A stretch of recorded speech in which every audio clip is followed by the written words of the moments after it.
एक और जंग न्यूज़ चैनल को लाइक कीजिए, सब्सक्राइब कीजिए और बेल आइकन दबाइए ताकि शहर की ताज़ा तरीन खबरें आप तक पहुँचे। एक और जंग, सच्चाई के लिए हमेशा तत्पर। उल्लासनगर शहर में 20 जनवरी को पे एंड पार्क प्रस्ताव लगाया गया था, जो कि दुकानों के बाहर पार्क गाड़ियों का पार्किंग चार्ज लिया जाएगा। इसके विरोध में शहर के सभी व्यापारियों ने इस प्रस्ताव का विरोध किया है। यूटीए कार्याध्यक्ष दीपक छतलानी ने कहा कि पे एंड पार्क को लेकर यूटीए हमेशा ही व्यापारियों के साथ है और आने वाले 28 जनवरी को पप्पू कलानी के नेतृत्व में इस बारे में मीटिंग रखी गई है। अगर ये प्रस्ताव रद्द नहीं हुआ तो यूटीए पूरे शहर में इसका विरोध करेगी। उल्लासनगर महानगर पालिका जो पे एंड पार्क का जो पॉलिसी निकाला उस पे उसका नियम क्या है और इस पे व्यापारी पे क्या दबाव पड़ने वाला आगे जाके? 20 जनवरी की महासभा में उल्लासनगर महानगर पालिका के प्रशासन की तरफ से, मतलब शासकीय प्रस्ताव है वो लाया गया, जिसमें टू व्हीलर के ऊपर 5 घंटे तक 10 रुपया, 5 से 10 घंटे तक 15 रुपया और मासिक 500 रुपया, मतलब महीने का 500 रुपया लिया जाएगा। इसी तरह से कार का 2500 रुपया महीना है और उसमें भी 25 रुपया 50 रुपया घंटे के हिसाब से है। तो उल्लासनगर महानगर पालिका के इस प्रस्ताव का आने के पहले ही हमने विरोध किया, जीपी में आने के पहले ही, और जीपी में पास जैसे ही हुआ तो हमने कमिश्नर को मेल करके बोला है कि उसको प्रस्ताव को रद्द किया जाए। और इसका विरोध यूटी के साथ शहर के बाकी व्यापारी संगठन ने भी किया है। शहर के व्यापारी इस प्रस्ताव के ऊपर बहुत नाराज़ हैं, उनमें बहुत आक्रोश है, क्योंकि कोरोना काल के बाद महानगर पालिका की तरफ से सहूलियत तो कुछ नहीं मिली, सरकार की तरफ से कोई सहूलियत तो नहीं मिली, उल्टा इस तरह के प्रस्ताव लाए जा रहे हैं जो प्रैक्टिकली नहीं है। ऑफिस में बैठकर और प्रस्ताव बनाए गए हैं। और मैं ये भी पूछना चाहूँगा कि उल्लासनगर महानगर पालिका को छोड़कर और कहीं पर भी ऐसा है क्या? अगर है तो वो किधर है कि जिधर बहुत बड़ा ग्राउंड पड़ा हुआ है किसी महानगर पालिका के पास, वहाँ पर पे एंड पार्क बना दिया गया है या मल्टी स्टोरी पार्किंग बनाई गई है, उसके लिए है।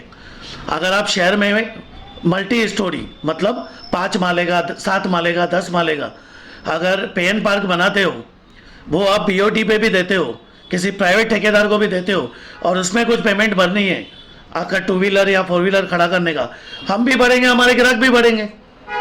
महानगर पालिका अपना कोई एरिया ग्राउंड अपना कोई देती है पे एंड पार्क के लिए, उसमें वो मांगती है तो उसके लिए भी चलेगा। लेकिन जो रोड्स हैं उसके ऊपर टू व्हीलर खड़ी है, उसका पैसा मांगोगे तो उसका तो विरोध होने वाला ही है। ये प्रैक्टिकल प्रस्ताव नहीं है। शिवसेना के हमारे शहर प्रमुख राजेंद्र चौधरी जी का कल बयान आया है कि टू व्हीलर को उसमें से निकाला जाएगा और 40 फुट के रोड पर वो नहीं लगाया जाएगा। और हमारे नेता ओमी कलानी जी ने भी ऐसा ही हमको बोला है, ये बातें हुई हैं। और लेकिन ये हमको जब तक प्रस्ताव राइटिंग में नहीं मिलेगा, हमारे एनसीपी के नेता कमलेश निकम जी जो प्रवक्ता भी हैं, उन्होंने भी कल बयान दिया कि राष्ट्रवादी कांग्रेस पार्टी ये वापस ये प्रस्ताव लाकर उसको कैंसिल करवाएगी। मैं उसका स्वागत करता हूं कि व्यापारियों का हित देखते हुए और व्यापारियों को विरोध देखते हुए उन्होंने इस तरह से उसमें बदलाव करने की सोची है। लेकिन जब तक वो हमारे पास राइटिंग में नहीं आएगा, इसका विरोध होते रहेगा। और 28 तारीख को 12 बजे सिंधु यूथ सर्किल में हमारे शहर के लाडले नेता पप्पू कलानी के नेतृत्व में सभी व्यापारी संगठनों की एक मीटिंग है। जितने भी शहर में संगठन है व्यापारियों के, मतलब यूटीए, फेडरेशन, सिंधु नगर व्यापारी महामंडल और उल्लासनगर व्यापारी एसोसिएशन, सबके प्रतिनिधि वहाँ पर आएंगे और वहाँ पर जो डिसीजन होगा वो हम सभी व्यापारियों को बताएंगे। और मैं जितने भी हमारे महानगर पालिका के नगर सेवक हैं, मैं कहूँगा कि वो खुलकर इसका विरोध करें, क्योंकि ये प्रैक्टिकल बात ही नहीं है। अगर हमारा ग्राहक, मेरा जैसे होलसेल मार्केट है नेहरू चौक से हीरा मैरिज हॉल तक, मैं वहाँ का अध्यक्ष हूँ, ऐसे तो मैं शहर का कार्याध्यक्ष हूँ। वहाँ पर समझो मुझे कोई यूज एंड थ्रो आइटम्स चाहिए, या मुझे कुछ किराना लेना है, या मुझे कुछ प्लास्टिक की बाल्टियाँ लेनी है, या और कोई सामान लेना है, मैं 4 जगह जा रहा हूँ एक ही बाजार में, 4 जगह गाड़ी रुकाऊंगा, तो मैं क्या 4 बार पैसे भरूंगा? तो ये हमारे ग्राहक क्या 500 रुपया महीना भरकर आएंगे? ये प्रैक्टिकल प्रस्ताव ही नहीं है। उल्लासनगर महानगर पालिका तो आगे चल के फिर रोड पे चलने का भी हमारे ग्राहकों से व्यापारियों को बोलेगी कि आप टैक्स दो, फिर आगे चल के सांस लेने का भी टैक्स लेगी। ये प्रैक्टिकल नहीं है और इसको जल्द से जल्द रद्द किया जाए, ये यूटीए की मांग है। अगर आप वो जब तक हमको राइटिंग में नहीं मिलेगा इसका विरोध होते रहेगा और हम करते रहेंगे। अगर ये प्रस्ताव रद्द नहीं होता है तो इस पे यूटीए के आगे प्रोसेस क्या रहेगा? 28 तारीख की मीटिंग में उस पर रणनीति बनाई जाएगी कि किस तरह से आंदोलन उसमें किया जाएगा। मैं कहूँगा कि हमारे व्यापारी जो हैं वो शहर का हिस्सा हैं और हमारे जो नगर सेवक हैं या जो सत्ता में बैठे हैं, जो विपक्ष में भी हैं, वो हमारी भावनाओं को समझे और जल्द से जल्द ये प्रस्ताव रद्द हुआ ऐसा हमारे पास लिखित में राइटिंग में दें, तो उसमें व्यापारी शांत होंगे और हम अपना धंधा व्यापार करें।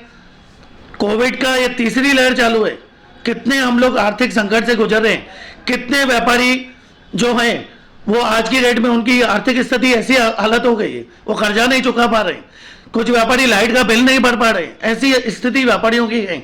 सब थोड़ी शाहूकार करोड़पति व्यापारी हैं। आप व्यापारियों की परिस्थिति को समझें और ये मुझे लगता है भगवान की दया से तीसरी लहर खत्म होने के कगार पर आ जाएगी। हम अपना धंधा व्यापार करें, हम जीएसटी के रूप में, बाकी टैक्सेस के रूप में, टू व्हीलर जब हम खरीदते हैं तो रोड टैक्स के रूप में हम इतनी टैक्सेस भरते हैं और महानगर पालिका में भ्रष्टाचार के ऊपर अंकुश लगाया जाए, शहर का विकास किया जाए, न कि व्यापारियों के ऊपर और आर्थिक बोझा कोई नया लगा जाए। धन्यवाद। देश व प्रदेश में कोरोना के बढ़ते मामले को देखते हुए एक और जंग न्यूज आपको आह्वान करता है कि कोरोना महामारी से बचने के लिए वैक्सीन जरूर लगाएं, मास्क पहने, हाथों को बार बार धोते रहें और सोशल डिस्टेंसिंग बनाए रखें। कोरोना से अपना और अपने परिवार को बचाएं।